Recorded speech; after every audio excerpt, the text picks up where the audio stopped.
Hello, this is Chef John from foodwishes.com with homemade ice cream cones. That's right, if only people knew how easy it was to make ice cream cones at home. Well, they'd probably still buy them at the store, since generally people prefer no effort over even a little effort.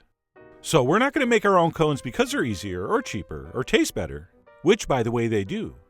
No, we're going to make these because years from now, no one's going to be sitting around reminiscing about the time you went to the store to buy these.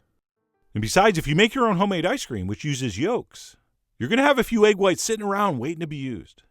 And that is exactly how we're going to start this very simple batter. So we'll start with 2 preferably room temperature egg whites in a bowl, to which we will add some sugar. And then we'll go ahead and take a whisk and mix this for a couple minutes or until the mixture is smooth and sort of shiny. And by the way, I should mention I'm using white sugar here, but if you're looking for something a little closer to the traditional sugar cone, there are recipes that call for all or part brown sugar in this. But of course, that kind of thing is going to be up to you.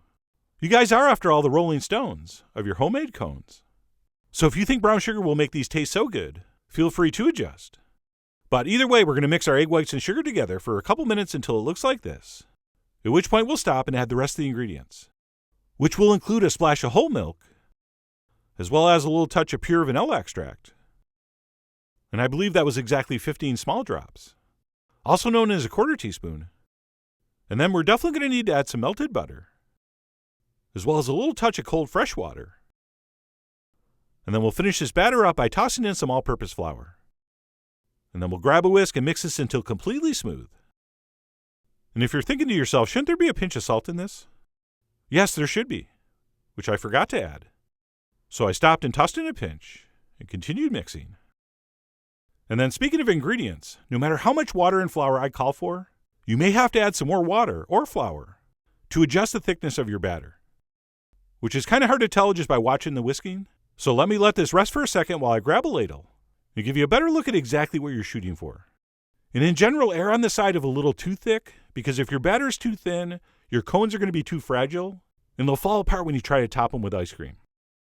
All right, so adjust if need be, but we want to get our batter at least this thick. And then once we're happy with our batter, we are ready to make ice cream cones. As soon as we make our ice cream cone, or ice cream cone mold or form, or whatever word you want to use. And while you can buy these online or at the store, you shouldn't. Because not only is it pretty easy to wad up some heavy-duty aluminum foil into this sort of cone-shaped object, but the irregularities in the surface actually make this work better, and it releases easier from the cooked cone. So if you want to buy some molds, go ahead, but this really does work out beautifully. And then once we have our batter set and our ice cream cone is done, we are ready to move into final assembly, which means we're going to ladle some of our batter onto a Silpat lined baking sheet. And we'll use the bottom of the ladle to kind of spread that out into as large a circle as we want. And because the pan's cold, these first 2 are going to be the hardest. As you'll see when you're working with a pan that's already warmed up, this batter will spread out a lot easier. But anyway, we'll do 2 per pan, spreading that out as best we can with the ladle. And then if we need to do some fine-tuning, we could do that with a spatula, or I prefer this pastry brush. And again, it's probably only the first couple you're going to have to do this with. And sure, I guess we could have warmed the pan up in the oven first, but it's too late now. Plus, life's too short for regrets. So I simply smooth those out with the brush, at which point these are ready for the oven, just as soon as we give them the old tappa-tappa. Oh yeah, it's been a while. So we will bang that a few times on the countertop to settle it down, at which point we can transfer that into the center of a 400-degree oven for about 8 minutes or so, or until the edges are nicely browned and they look like this.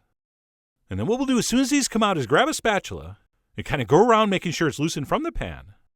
And one thing that's going to be very obvious as you're working with these, they're only shapeable while hot.